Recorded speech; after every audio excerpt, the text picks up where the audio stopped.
Welcome to Etihad Focus, your number one spot for the latest match updates, transfer news, and inside training coverage. If you love football, you're in the right place. Make sure to like, share, and subscribe so you never miss any breaking updates. Let's get started. Manchester City can back up Josko Gvardiol's statement by doing something they've not all season. Manchester City secured their biggest win of the season by beating Real Madrid 2-1 in the Bernabeu, and Josko Gvardiol hinted at the confidence it has injected into the squad.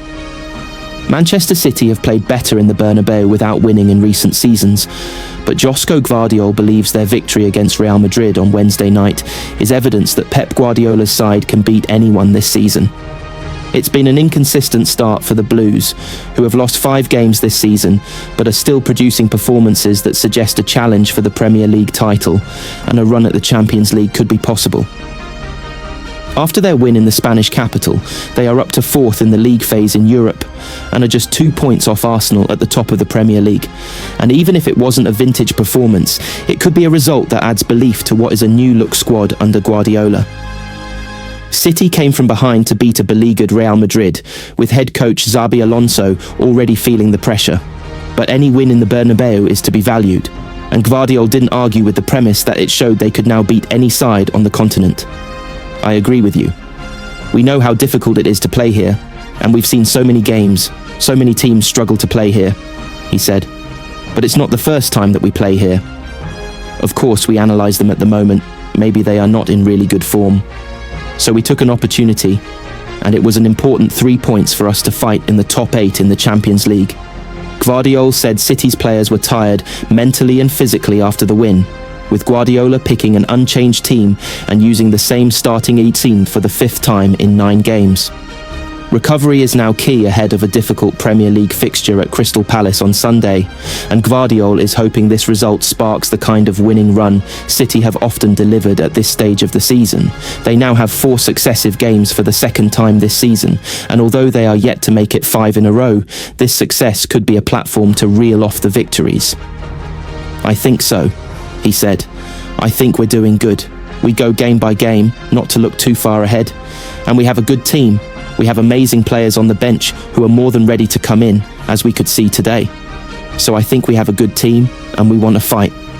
It was another breakthrough night for Nico O'Reilly, who has taken over Gvardiol's left-back spot, allowing the Croatian to move inside to the centre of defence. O'Reilly's form is keeping £31 million left-back Rayan Ait-Nouri out of the team, and he scored the goal that got City back in the game in Madrid and produced a stellar display, with Gvardiol praising the maturity of the 20-year-old academy graduate. I'm super proud of him. I'm really happy for him as well, he said. He's young, but to be honest with you, 2 days ago I was thinking that when I see him playing next to me, I feel like he's 30. I think he has a quality. There's a reason he's in the starting 11. He just needs to keep going. He has full support from me, from everyone in the team, from the manager, staff as well, from the club. He can do such big things in his career. O'Reilly's goal cancelled out Rodrigo's strike for Real and settled City after a shaky start, with Erling Haaland's penalty completing the turnaround before half-time. There's the mentality we have. It's simple, Gvardiol said of the comeback. If you are losing, it's not game over, you know. You want to come back, you want to fight. 1 goal from a corner kick and a penalty from Erling. I think we could have scored 1 more at least, but that's football. Sometimes it goes in, sometimes not. At the end, 2-1 I think was more than enough. Manchester City preference for January transfer is clear after surprise training call. Manchester City trained on Tuesday morning before Real Madrid, as a number of players think about their futures for the January window.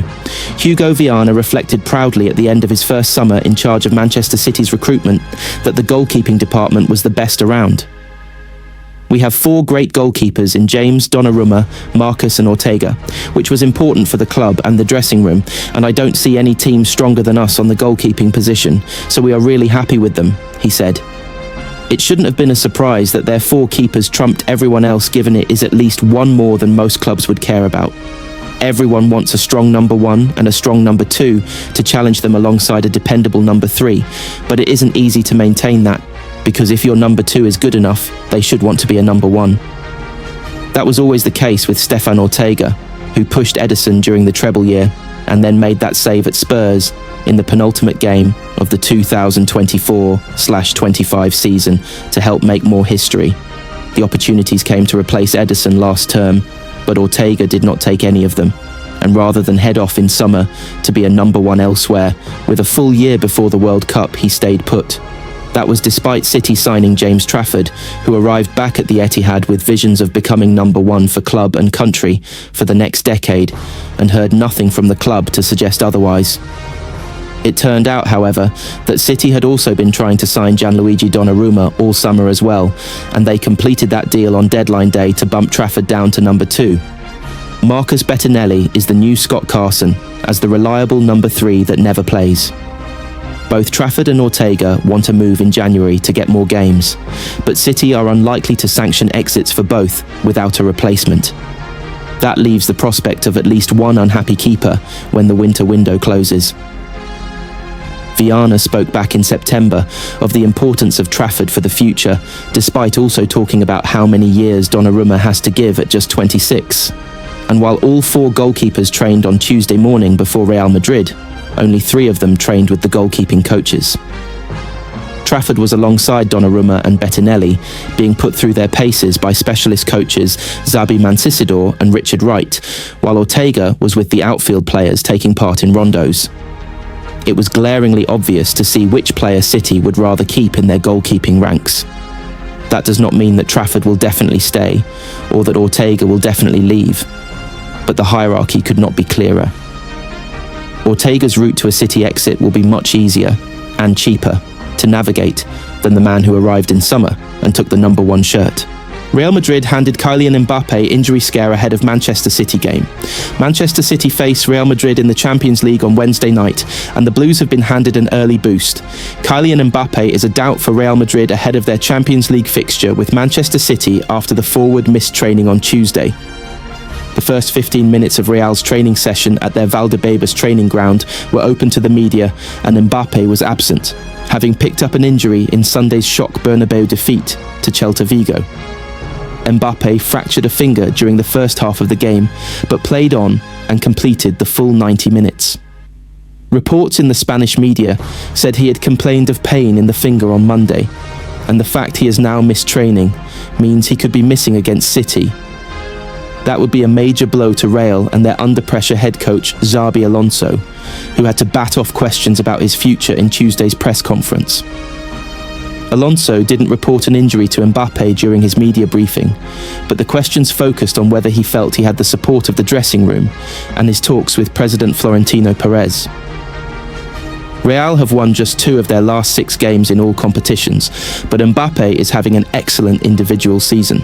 He has scored 10 of Real's last 16 goals and has 25 in 21 games across the campaign.